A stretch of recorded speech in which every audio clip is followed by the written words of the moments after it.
Jean-Paul Hamon est avec nous, bonjour. Bonjour. Vous êtes médecin généraliste, président de la Fédération des médecins de France. L'assurance maladie vous propose une augmentation de la consultation de base qui passerait de 23 à 25 euros. Vous acceptez, oui ou non La France est en train de devenir un désert médical, monsieur Bourdin. Ça, j'ai un vu les désert chiffres, médical. Moins 9% de médecins généralistes en 2007.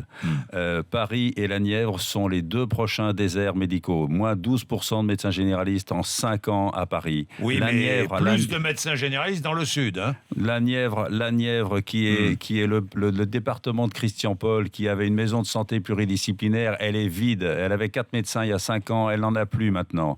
Donc, si vous voulez, c'est pas avec 2 euros qu'on va redonner l'attractivité à la médecine libérale. Il faut un véritable plan Marshall sur la médecine libérale. Il faut avoir les moyens d'avoir un secrétariat, les moyens des locaux pour accueillir correctement les patients et vider les urgences qui coûtent 3 milliards à la collectivité. Revaloriser les soins non programmés. Tous les gens qui débarquent dans nos cabinets parce qu'ils ont mal, qu'ils ont de la fièvre, qu'ils saignent quelque part, qui ne peuvent pas attendre le lendemain, il faut revaloriser ces soins non programmés. On a proposé à Nicolas Revel, le directeur de la Caisse, de faire payer ces consultations-là à 46 euros.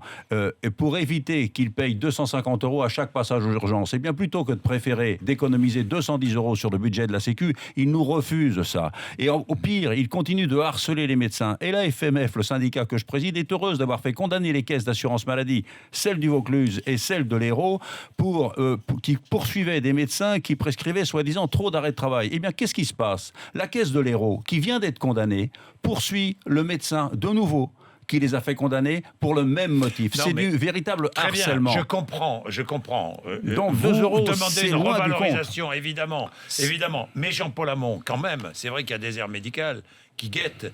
Mais pardon, il y a des départements du Sud où il y a de plus en plus de médecins. C'est faux, c'est vrai. Détrompez-vous, ça existe en bordure, J'ai vu les chiffres quand même, non ? Ça existe en bordure de la côte, mais dès que vous faites 10 km à l'intérieur des côtes, il n'y a plus de médecins. Comment inciter les médecins à s'installer dans des régions qui sont moins hospitalières aux yeux des médecins ? C'est relativement simple. Il faut faire connaître l'exercice libéral aux étudiants.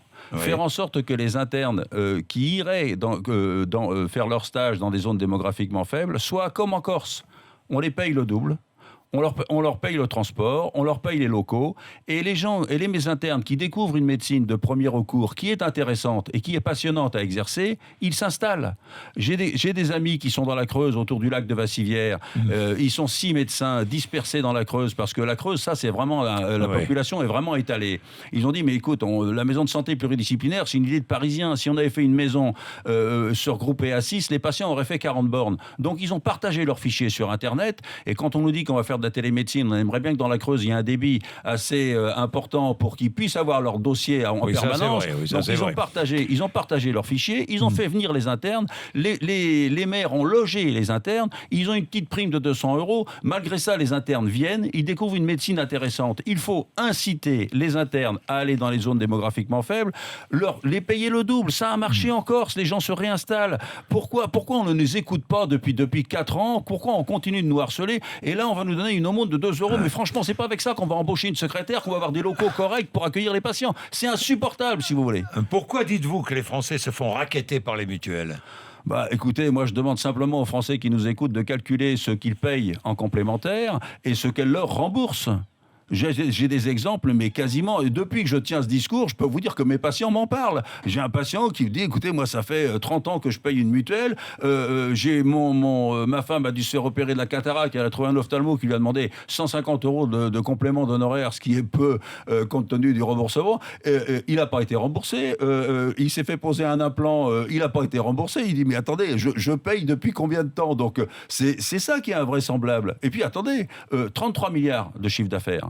8 milliards de frais de gestion. Alors, je sais bien que, les annonces publicitaires, vous écoutez un petit peu ce qui se passe. Regardez la pub qu'il y a eu pour la mutuelle obligatoire. Là, tous les jours, vous avez 5, 10, 15 pubs. Pendant ce temps-là, vous avez des comiques qui sont des ronds, etc. Mais 8 milliards de frais de gestion, monsieur Bourdin, des complémentaires. On va pas continuer à donner 10 milliards de dettes à nos gamins chaque année, de dettes supplémentaires. Il faut réorganiser le système de soins, revaloriser la médecine libérale, faire en sorte que les patients soient accueillis suivis correctement dans les cabinets de médecine générale, mais que les médecins généralistes aient des correspondants spécialistes pour éviter d'aller à l'hôpital. Faire en sorte qu'on aille à l'hôpital qu'en ambulance ou sur un courrier d'un médecin traitant ou d'un médecin spécialiste. Régulons l'accès à l'hôpital, fermons les petits hôpitaux qui ne servent à rien, qui sont dangereux, qui coûtent cher en personnel, etc. Ayons un peu de courage dans ce pays et arrêtons de matraquer la médecine libérale.